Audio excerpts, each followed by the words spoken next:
Assalamualaikum warahmatullahi wabarakatuh. Nama saya Vera Veronica, kelas NR1 dengan nomor NIM 18620500213. Video ini saya buat untuk memenuhi salah satu tugas pada mata kuliah bimbingan konseling. Analisis hasil layanan bimbingan dan konseling anak usia dini dengan dosen pengampu Dr. Randa Rizawati, MPD. Berikut adalah pengertian dari hasil layanan bimbingan dan konseling pada anak usia dini. Bimbingan adalah bantuan yang diberikan oleh seseorang kepada orang lain dalam membuat pilihan dan penyesuaian diri untuk memecahkan masalah. Bimbingan bertujuan untuk membantu menumbuhkan kemandirian dan kemampuannya serta bertanggung jawab pada dirinya sendiri. Keberadaan bimbingan konseling di lingkungan pendidikan anak usia dini sangat dibutuhkan karena banyak perilaku permasalahan yang muncul pada peserta didik ketika dewasa yang disebabkan oleh masa lalunya di waktu kecil.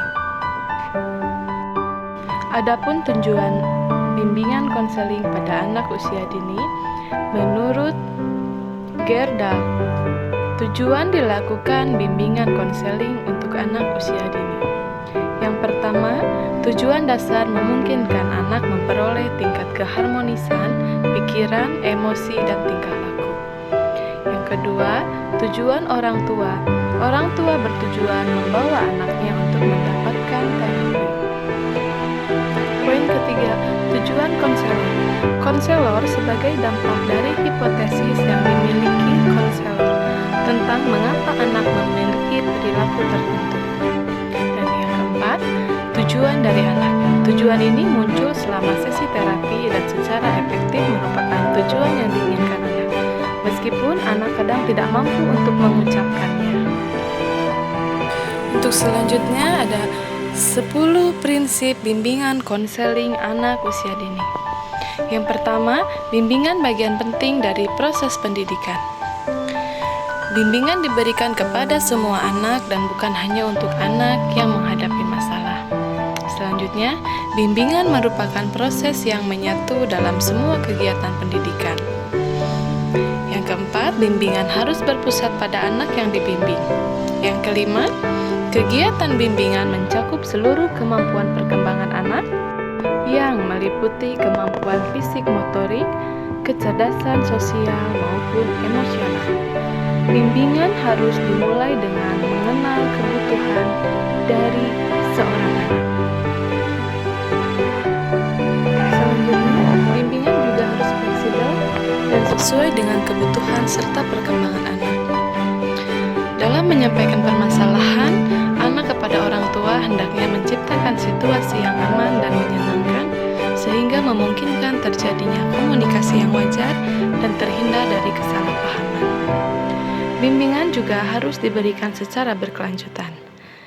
Bimbingan dilakukan seoptimal mungkin sesuai dengan kemampuan yang dimiliki oleh guru pendamping sebagai pelaksana bimbingan. Bila mana masalah terjadi perlu ditindaklanjuti, maka guru pembimbing harus mengkonsultasikan kepada sekolah dan tenaga ahli. Adapun pelaksanaan layanan bimbingan dan konseling untuk anak usia dini. Konseling pada dasarnya merupakan suatu layanan yang bersifat terapeutik atau penyembuhan, dan layanan ini hanya dapat dilakukan oleh petugas yang memiliki kemampuan untuk konseling. Guru pendamping anak usia dini tidak dibekali secara khusus untuk melakukan konseling. Apabila guru pendamping menemukan masalah yang cukup berat, maka guru dapat melakukan pengalihtanganan penanganan kepada ahlinya, misalkan dokter, konselor, atau psikolog. Untuk selanjutnya, ada 4 langkah evaluasi bimbingan dan konseling pada anak usia dini. Yang pertama, merumuskan masalah atau beberapa pertanyaan. Yang kedua, mengembangkan dan menyusun beberapa instrumen. Yang ketiga, mengumpulkan dan menganalisis data. Yang keempat, melakukan tindak lanjut. Adapun untuk hasil kesimpulan dari layanan bimbingan konseling anak usia dini.